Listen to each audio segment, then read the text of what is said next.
There's nothing like snook hook sets at dawn or catching a tarpon in the moonlight. Find your next fishing trip made easy on fishingbooker.com and experience the magic of the Sunshine State or any other destination on your fishing bucket list. Book a blue water adventure in search of sailfish or go snapper fishing with the kids. With over 6,000 captains and trips to choose from, planning your next one just got a whole lot easier.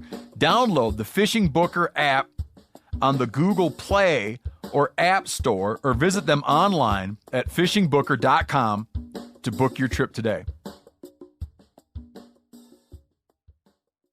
I'm sure a lot of you guys remember the old ceremonial hunting tradition of eating the heart out of the first animal you kill. Meat from those organs are among the most nutrient-rich foods on the planet. You can get those same benefits your ancestors craved via convenient daily capsules from Heart and Soil. Find out more at heartandsoil.co. And remember, use code MeatEater for 10% off your purchase. 46% of Americans expect to leave behind financial obligations when they pass away. So it's crucial to make sure your family is financially protected. Policy Genius helps you find the right life insurance coverage by comparing options from America's top insurers with help from licensed, award-winning agents. Secure your financial future with Policy Genius. Head to policygenius.com to get free life insurance quotes in just a few clicks. That's policygenius.com. Welcome to the Wired to Hunt Foundation's podcast, your guide to the fundamentals of better deer hunting. And now, your host, Tony Peterson. Hey everyone, welcome to the Wired to Hunt Foundation's podcast, which is brought to you by First Light. I'm your host, Tony Peterson, and today I'm going to talk about why deer hunting is always worth it.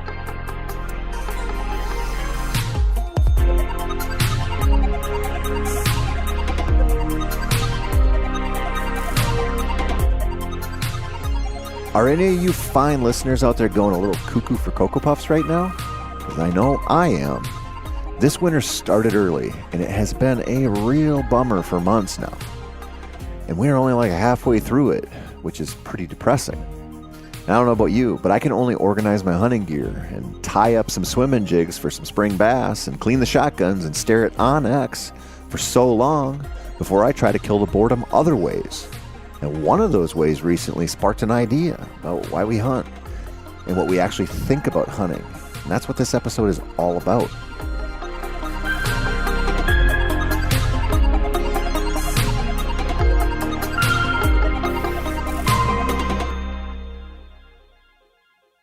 If you go to Netflix and you search around looking for something to kill some time, you might see a docuseries called Human Playground.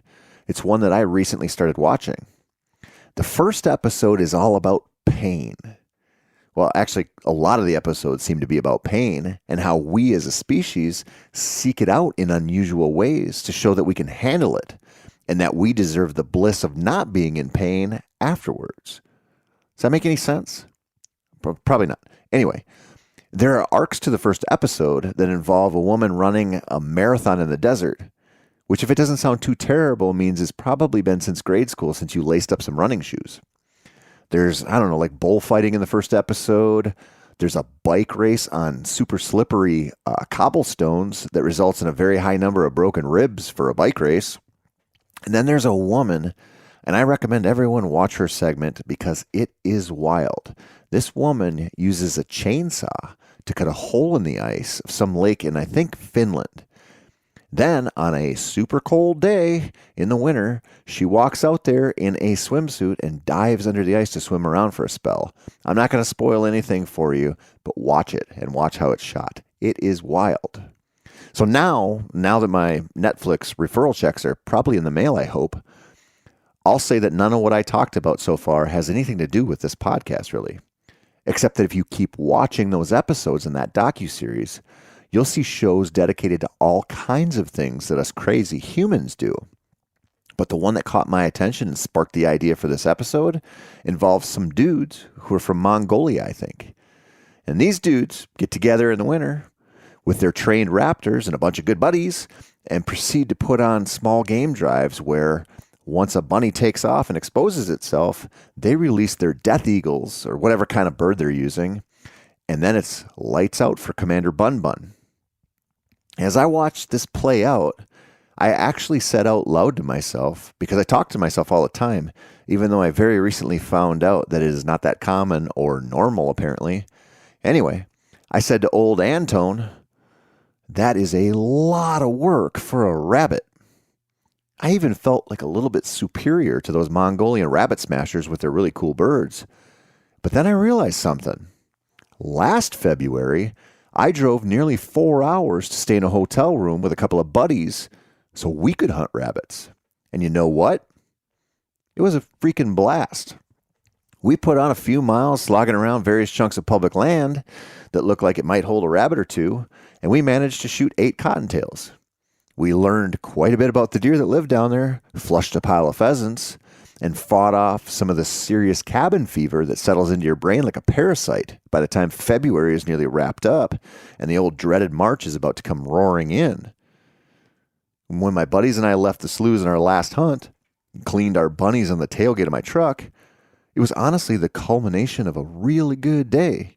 In fact, we're going to spend another weekend bunny hunting and shed hunting and just not being in the house with our wives and kids and dogs while we try to stave off the boredom by walloping our daughters in Dr. Mario because we just found a Nintendo that works. But that's a lot for a rabbit, right? To drive that far. Hotel rooms aren't all that cheap these days. And they aren't giving away fuel.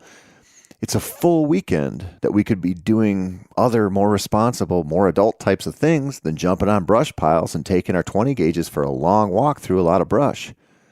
But it's so fun, and it's something to look forward to. And of course, it begs the question from people who might not get it, who might say, all of that for a rabbit? But it's not about the rabbit, is it? I mean, it is in some ways, because where they live, how they hide from us, whether we like eating them, all of that factors into the equation. But a lot of people see it simply as a transactional affair. You're going to do all of that for a rabbit, or even a limit of rabbits, which to most people might actually be worse than a single dead rabbit. When someone like one of my in-laws, for example, asks something like that, listen, I get it. They'd rather go to a home and garden show or maybe a dinner theater play or some other event that would absolutely suck the soul right out of me and then stomp it around on the floor with muddy boots before taking a big steaming dump all over it. I get it when the home and garden crowd looks at the scale and sees all the money and effort and time and then a dead rabbit and they don't understand the balance. But when it comes to hunters, I don't get it quite as much. But we do it all the time as whitetail hunters, don't we? Take the very casual rifle hunter, who I'm going to totally stereotype for a second here. This guy, he grew up with the hunting shack in the big woods up north. The drive is 5 hours up there. The deer hunting strategy consists of checking their stands, which are all wooden ladder stands we affectionately refer to as widowmakers in the industry.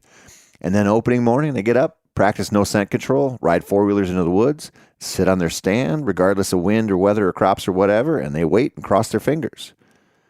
You know what? There's nothing wrong with that guy or that hunting style, if that's what makes him happy. But that guy would also probably roll his eyes, worse than my 11-year-old daughters, if you told him there are hunters who buy tractors to plant food just for deer, who plant fruit trees just for deer, who pay excavators to come in and build them water holes just for deer. People who buy for like $5,000 little houses built to put right in the middle of the deer food to shoot deer from.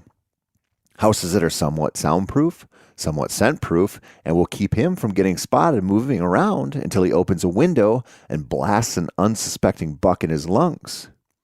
That first hunter, the rifle hunter, would not surprise anyone to say something to the effect of, all of that for a deer? And that guy with the food plots and the land and whatever else, he might look at the case of the diehard public land hunter who scouts 75 days a year and spends hundreds of hours every season in a saddle just to kill a buck that is 3 years too young in his opinion. And he might say, all of that for a deer? And the person who doesn't hunt might look at all of those hypothetical hunters and say, well, but it's not just for a deer. Now, is it? That's the thing about this stuff. If we boil it down to the end result of deflated lungs or not, it's pretty cut and dry. And it would probably never be worth it. I mean, most of us aren't starving, and if we took our hunt budget for the year and spent it on groceries, we'd probably put on a few pounds. It's not about just the food, totally, although that's a great reason to hunt. It's not about the antlers either, although they're pretty damn cool too. It's about something else that we have a hard time understanding sometimes, I think. Those horseback Mongolians with their hooded raptors on their arm, they aren't rabbit hunting just to rabbit hunt. They're doing it because it's a tradition and it means something to them to engage in the whole process. Not just the moment when Bugs Bunny flashes across the land and the big feathery murder machine takes flight, but the whole build-up before it, the training, all the talking with their buddies and the planning. It's a part of it, and there's probably so much more that I'm leaving out.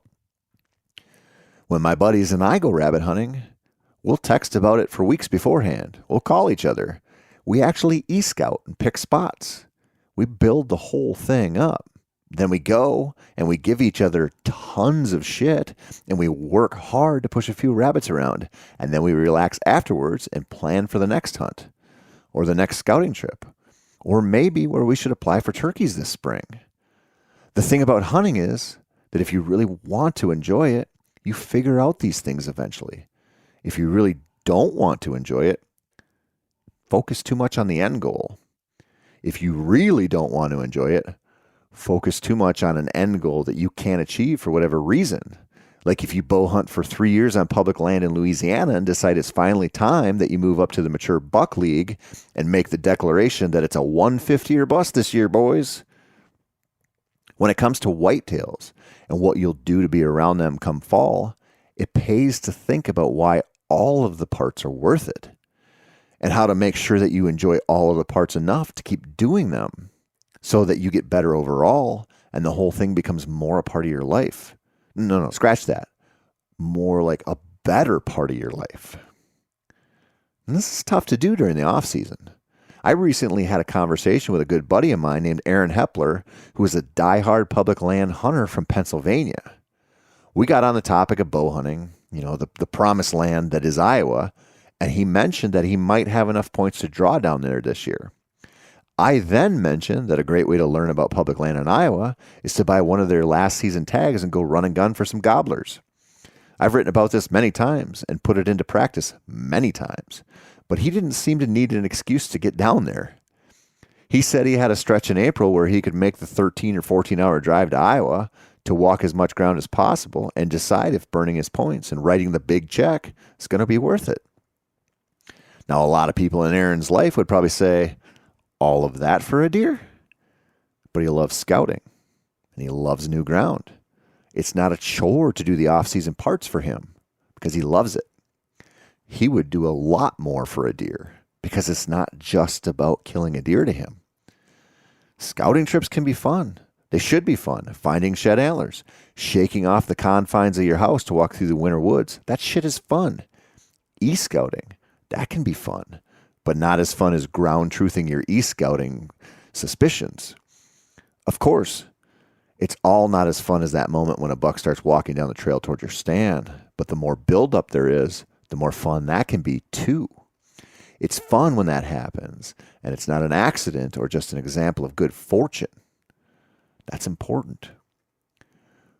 So what do you need to do to be questioned by someone else in this all that for a deer way? Are you already there? Probably to some extent if you listen to this podcast, because I can think of a lot better ways to use your time. I mean, hell, listening to me drone on every week is probably enough torture for most people to think maybe all of this for a deer really isn't worth it. Or are you not there yet, but you wish you were? Then what's holding you back? What parts don't you enjoy? That's the real question.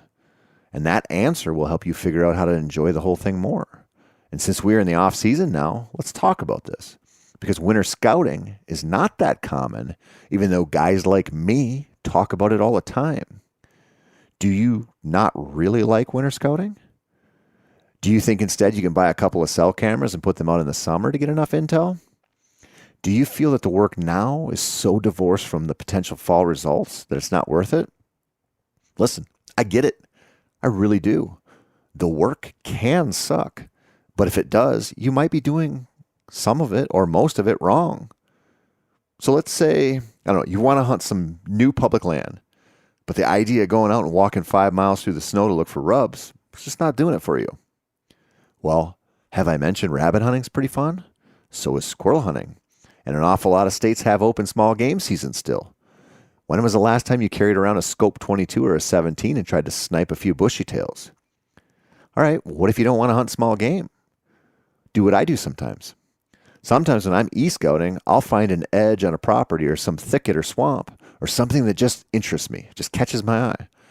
I'll try to figure out where I think deer might bed specifically, exactly in those areas, or where they might rub or stage, or hell, where they might just have a really nice trail. Then I'll go in and check just for a couple hours. And a lot of times I'm wrong, but sometimes I get it right. Sometimes I find an antler, or sometimes I just find a spot I might hunt this fall, or 3 falls from now. Sometimes I don't find anything but a pastured woods that wouldn't hold a mature buck in 1,000 years. Maybe it's just a testament to neural hardwiring, but I like dopamine hits a lot. I've been chasing them my entire life in a variety of productive and damaging ways. One that is pretty productive is finding a great big rub or a lone bed somewhere on a new property where I've called my shot via e-scouting. It's pretty rewarding. Sometimes a trip to the woods right now is worth nothing more than to give you a better look at every little fold in the terrain, every dip on a ridge, every little up and down feature that might play into a deer's life or their decision making for some reason. I like seeing spots I hunt in all of the seasons, even though I don't really know why. But I do like seeing the land as it is now because it's sort of like playing with a cheat code on. If you want to know why bucks travel one way and not another, the world might show you right now. But that window will close about the time when the turkeys start nesting. Do you enjoy that stuff? Or, I don't know, do you enjoy finding antlers? Okay, how do you work that into some winter scouting? The thing about all this stuff is that if you're going to be a successful hunter, you're going to have to learn how to do the things that tell the non-hunters and some of your fellow hunters that you'll do all of that for a deer. You want to be the person who puts in the effort and who loves it, because then the effort is part of the process, a process that you'll love.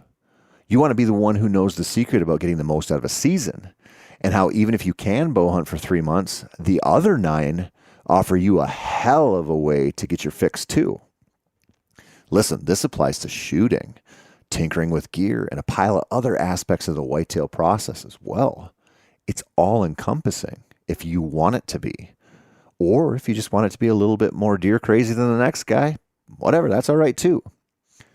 The point is, figure out a way to get people talking about you like you're just a little bit crazy. Show them what you'll do for a deer, and then you know what? Do it. And then tune in next week, because I'm going to talk about shed antlers, how to find them, why we love them, and what good they really do us as hunters. That's it for this week, my friends. I'm Tony Peterson, and this has been the Wired to Hunt Foundations podcast, which is brought to you by First Light. As always, thank you so much for listening.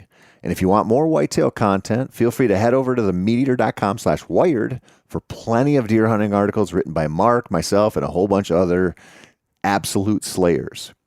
And if you want, go visit our Wired to Hunt YouTube channel as well, because we've dropped all kinds of how-to content on there. And as always, again, thank you so much for listening and supporting us.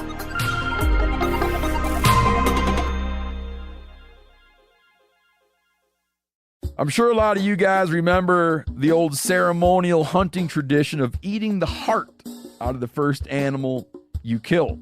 Meat from those organs are among the most nutrient-rich foods on the planet. You can get those same benefits your ancestors craved via convenient daily capsules from Heart and Soil. Find out more at heartandsoil.co. And remember, use code MeatEater for 10% off your purchase. Outdoor adventure won't wait for engine problems. Things like hard starts, rough performance, and lost fuel economy are often caused by fuel gum and varnish buildup. Seafoam can help your engine run better and last longer. You simply pour a can into your gas tank.